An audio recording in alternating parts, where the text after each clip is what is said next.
Hey friends, welcome back, and before we jump into this tutorial, I want to thank The Coldest Water for partnering with me to make this video. The Coldest Water makes these awesome water bottles. They keep your water cold for over 36 hours, and it's so convenient. This is like the best water bottle I've ever owned. I've been using it for the past couple weeks, and it's keeping me hydrated when I make tutorials like this one. But yeah, if you guys are interested in getting your own water bottle, check the link in the description and use promo code BOICE to get 10% off your entire order. Highly recommend these, and thank you so much. But yeah, let's jump into the video. Hey friends, welcome back to the Dragon Knight tutorial, and today we are going to work on the helmet.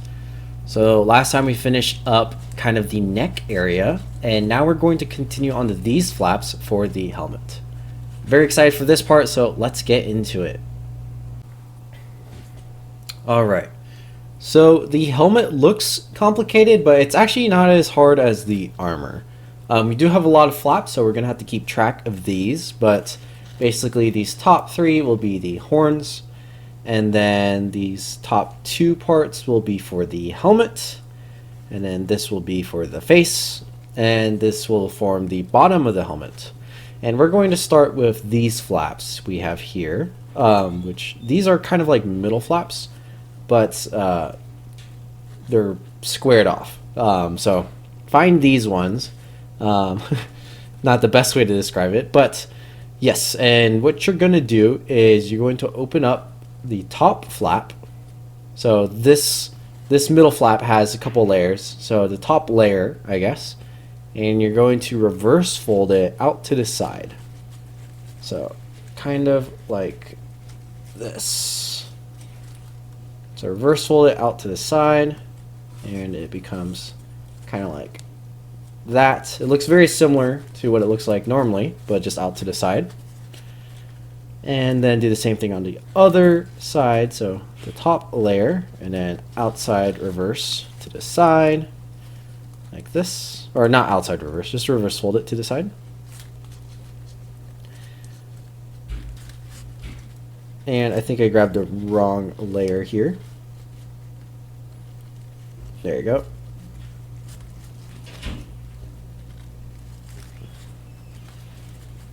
And you might be able to already tell kind of where we're going with this. If you're familiar with what the final helmet should look like. But for now, we're going to leave this here and work on this very bottom tip. And to do that, I'm actually going to move the other layers just out of the way for now. I'm not really going to fold them up. They're just kind of out of the way, like this.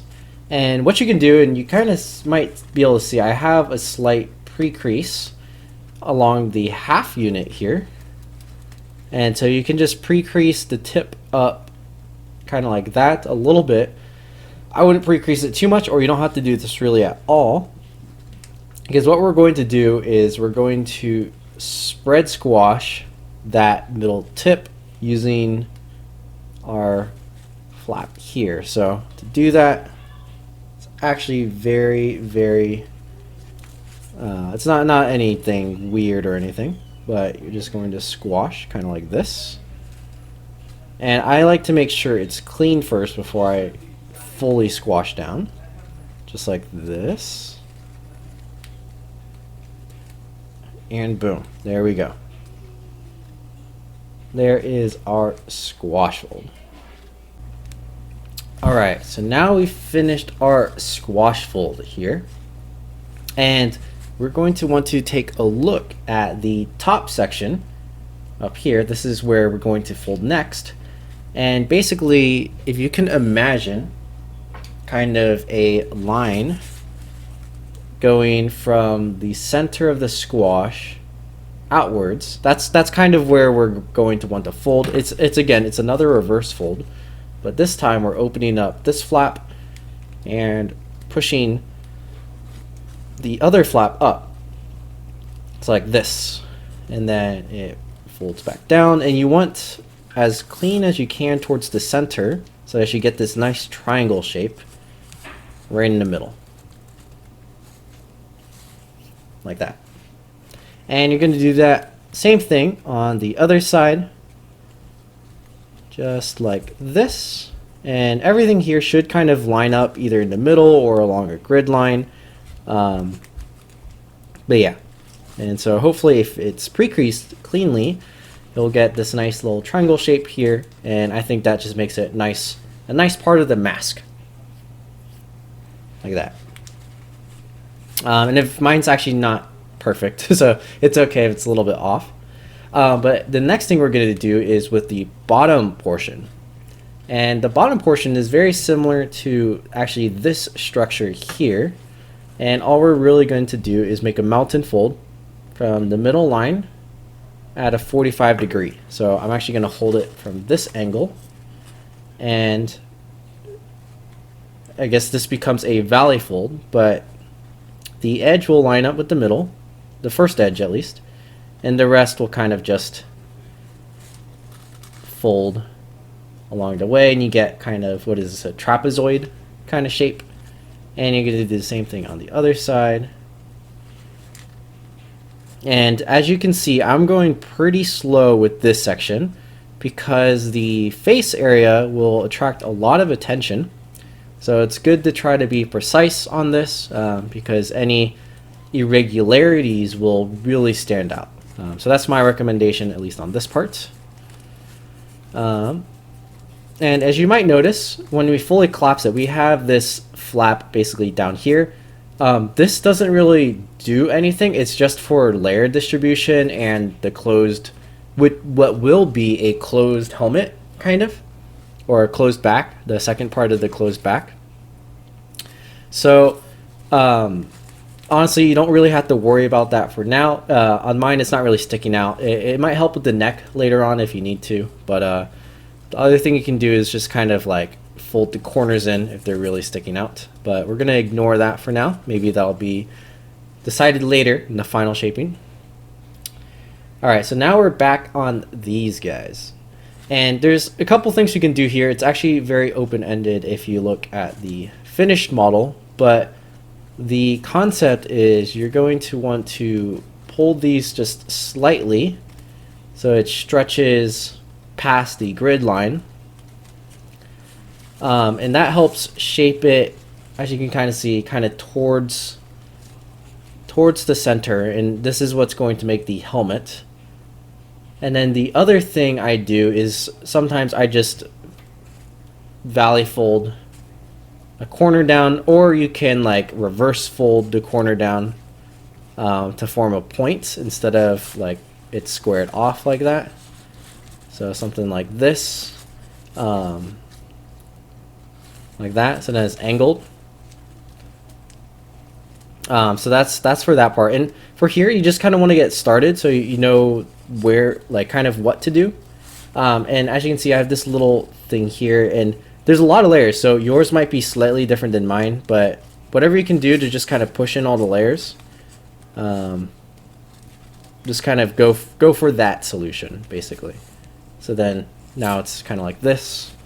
On the same thing here. Basically, I'm just reverse folding a little bit on the top edge to get this corner down and in. So it's a reverse fold. And then we have these little guys here, and you can tuck this in. However, if you can find another purpose for those, technically they can be really small points. You can do that if you'd like.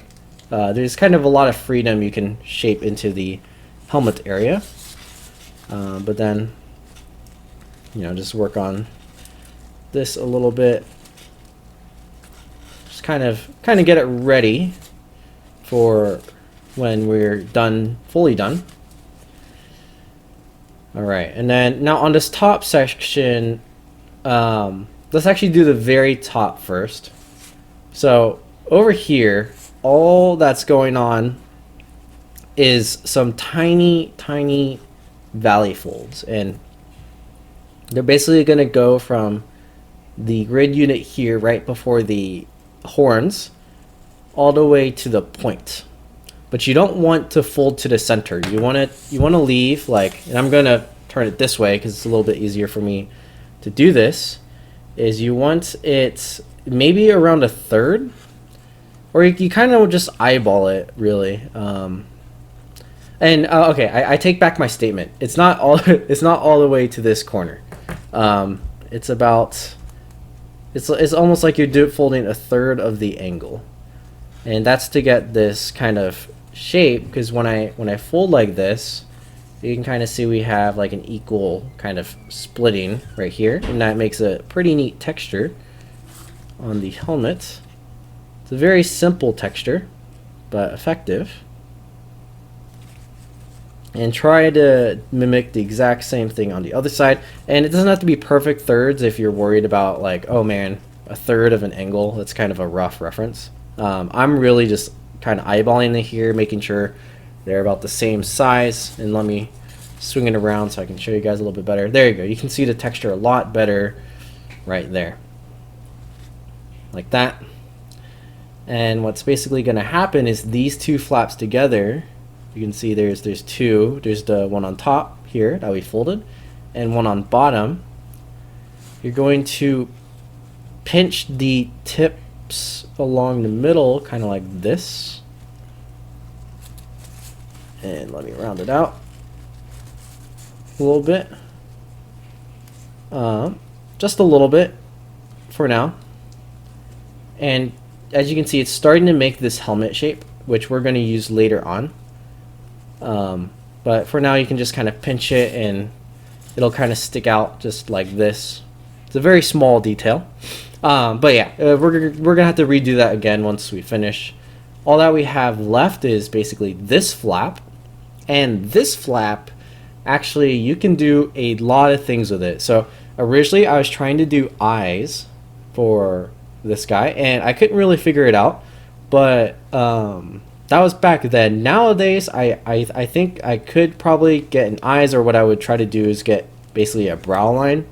And to do that, I might actually split this flap into either half flaps or like squash fold it, kind of like we did on the bottom. But if you don't want to worry about that for now, honestly, you can just fold it away. And do something with it later, you know, just maybe something simple like this, because this part won't really be seen much, because the rest of the helmet will be on top of it. But if you would like, you can go ahead. I'm probably going to do this off camera and just make something fun with this flap, but you know, feel your creativity with that as an option. But yeah, and then last thing we really have for the helmet is the horns, and then obviously we're gonna shape these guys out a little bit more. But let's do the horns really quick. So each side has 3 horns, and there's one that's like really deep, and this is probably and the middle ones are a little bit thicker. But what you are going to do is you're going to grab 2 flaps, 2 out of the 3 flaps. And basically the third one will just remain on top, and it's the thinnest one because it's on the edge. You can see I grabbed these ones, and you're just going to reverse fold them down, or I guess it's more of like a crimp fold them down, so the mountain folds stay in the same alignment. And this we're going to do at a 90-degree angle as much as we can. Again, it's a little bit thick, so you might see me kind of struggling a little bit here, but it's going to be like this. There you go. And I know the thickness is going to start to make the top horn really splay out, but honestly that's okay because we're going to be curving it later on anyways. And then once we have that done, we're going to leave the most bottom one there and then just drag the second one up a little bit so that it is at like a 45-degree angle. And that's basically to give these kind of an even split, like this. And the most important thing is that your corners stay as pointy as possible. They won't want to a lot of the time, but like this. And then if you look really closely, if you notice, right now the layer distribution is even. The middle horn is right on top of the bottom one, what you can do now is you can shift it behind the other horn just by pulling it, and that hides some of the crimp layer, and that makes it a little bit more clean. Just like that. And you're going to do the same thing on the other side, but I don't think I actually need to show that right now. I'll do that off camera, and you guys can see what it looks like, and we'll come right back. So do the other side the exact same way, and we'll be right back. Alright, so we have the horns in position now on both sides, and you might notice that it gets quite a bit thicker in this area, and we're actually going to use that for the shaping of the helmet. So kind of what I mentioned before when we pinched the top part is it's going to kind of make this area a little bit concave, and that is the key to really shaping out the helmet. And it might be a little bit hard to show on camera, but I'll try my best. But basically, you kind of want like imagine just like a thumbprint, like right here, and then pushing, kind of like making an imprint fold. So kind of like that, right along the edge of this detail we made. You kind of see that a little bit. And with thin paper, this might be a little bit hard. So again, just be very gentle with this. Take your time. Definitely do it slower than I'm doing it in this video. And then kind of put these guys back into place as you kind of get that crease going. It's not a very hard crease, but what that will allow you to do is start to kind of curve out the helmet, and these guys will they might splay apart a little bit, they might not, but if they do that, that's totally fine. And contrary to a lot of horns, you actually don't want to thin these too much. If anything, what I like to do is I like to bisect the corner slightly, like this, and then just make a curve, like a bevel,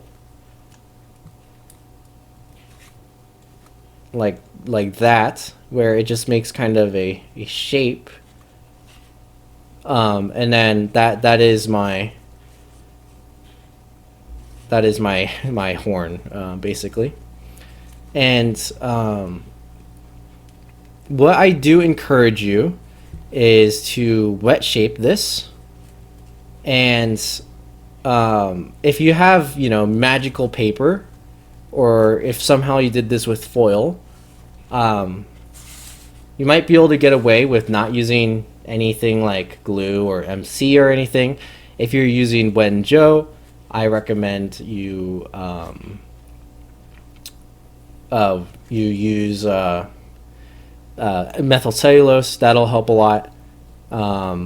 You might be able to get away with just methyl cellulose, but if not, if you're using something like tissue or Unryu or what are the sorts, I believe I'm using Hanji right now, and this is the Hanji that's linked in the description below. You can just glue this flap, like the layers together, that way it becomes more rigid, and then this bevel curved shape will turn out a lot better and hold position. Because right now, if I leave it like this, sure, it's there a little bit, but over time it's just going to disintegrate. And if you're still like really on the fence about glue, I like to start bringing up now is something Brian Chan shared, is that Satoshi Kamiya, he okayed glue, and if he okays glue, then I'm okay with glue. So if that helps you out, go for that. I think it's go for it. As for these small horns, you can glue it if you want to layers to be intact, or whatever your preferred technique is. But you can just bisect these guys, and these guys you can thin out as much as you want, and they'll be little smaller horns, kind of poking out the side, and I think that looks pretty nice. So like here I didn't need glue, but you can if you want. And then same thing with the bottom. The bottom will and oh, we lost this guy a little bit. We'll curve this way, and you want to put it into a shape. And normally you'll have to do this very, very last, but again, you're going to pull this out again and curl it forward. You want to do the same on both sides, and basically you're going to have to eyeball like what looks good. So what I recommend is you look at a lot of helmets and kind of judge for yourself, you know, what position you like them. You can use my fold as reference that I posted. That would probably be a good reference, but it's going to sit somewhere like around there with the rest of the helmets, kind of going for it. And then don't forget about that thumbprint. That thumbprint is really going to make the head shape a lot better than instead of just leaving it like a flat like this. If you leave it flat, it's just way too tall and it doesn't look very good. So we're going for that 3D shaping because it looks a lot nicer. And then as for the neck, and I guess this will be more final shaping. Technically it's okay. I don't think you need to thin it that much, but if that's a detail you like, you can, once the arms are set, you can just like really thin it out. But because we kind of have a structure for the neck, I don't think we actually need to do that. Normally, like I'll take a wire and I'll twist it so that the paper compresses a lot to make a neck, but I don't think really you need that. In turn, on the back, what we can do over here, we have a couple flaps, and with the arm, let's do the left arm because I think the left arm will be a little bit better for this. Is we can actually take the most outside flap here and just pull it out, kind of like this. And this is very similar to what we did here, except we're going to go and the joint is going to be on this side right here. And you might not be able to get the cleanest joint just because there's so many layers. But you're going to pull it across to the other side, and then right along where that mountain fold is where the conjunction occurs. So right there, right? And then you can press that down and just flatten the arms together like this. Right, and that basically closes the rest of the back. So then it's nearly all closed except for the joint where the arms are. But when you shape that out nicely, or if you use methyl cellulose or glue to just secure it, then it's going to look pretty snazzy with that closed back. So that's a little detail you can do there. Kind of very similar to what we did over here, which it looks like mine kind of came out a little bit, but that's okay. We'll fix that all at the very end. But yeah, that is the helmet. Alright, so that is all that I think I'm going to do for this part of the tutorial. And as for the next part, what I think I might do is do both the structure of the arms, the rest of the structure, and legs. And then I think we'll actually talk about the final shaping a bit. We might just do the final shaping there because honestly, it's not really something you can teach. It's more for you guys to explore, see how you want to do it. I don't want to tell you, force you to shape a certain way. So I'll let you guys decide that for yourselves. But I think what I'll do is I'll like final shape half of the model and leave the other side without the final shaping, and just kind of, you guys can kind of compare. And then I'll give some tips on what to do, or what I think is where you should glue, or why glue helps, or why it's okay, or what to do. But yeah, that'll be in the next tutorial. So we are almost done with the entire Dragonite. As you can see, it's pretty much there. We have the fingers, we have the legs, we got all the details in the chest and the helmet, we have the sword. But yeah, we're really close to being done, so thank you everyone for stopping by and joining in. And don't forget that thank you to the Coldest Water Bottles for making this video possible. It's the summer season now, so you guys can use promo code SUMMER for 10% off your entire cart. Get yourself a nice water bottle, stay cool. As you can see on mine, I put an Akame sticker. This is my Akame design. The stickers you can find on my merch store, which you can access through my website. So I believe the links for everything is below. But yeah, thank you guys for watching this video, and I'll see you guys in the next tutorial. All this origami, all this origami, all this origami got me going kamikaze now.